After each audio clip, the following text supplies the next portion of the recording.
किसी भी बड़े कार्य को पूर्ण करने हेतु उस कार्य को छोटे छोटे कार्यों में विभाजन करके उस पर कार्य करना ही आपके उस बड़े कार्य को पूर्णता प्राप्त करवा सकता है।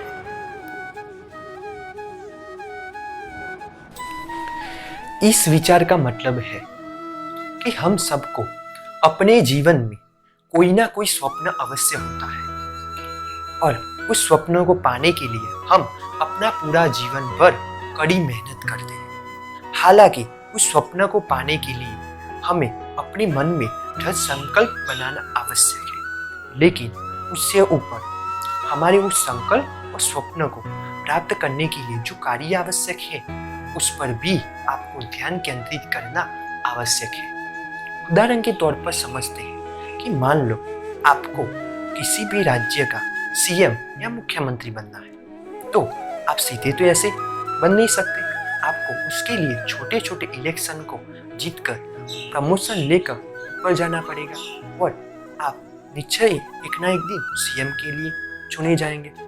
ठीक वैसे ही इस उदाहरण को समझो कि मान लो आपका स्वप्न या बड़ा कार्य आपको सीएम बनना है, वो है आप कि जो इलेक्शन जीत रहे हैं वो आपके छोटे छोटे कार्य हैं। तो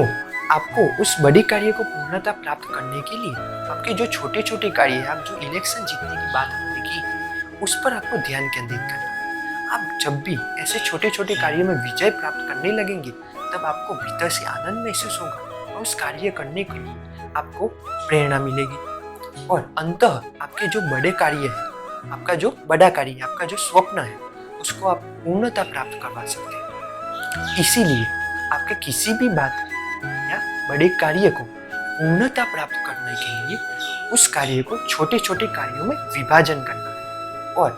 वो उस पर ध्यान केंद्रित करना है, तो ही आप उस बड़े कार्य को पूर्णता प्राप्त करवा सकते हैं।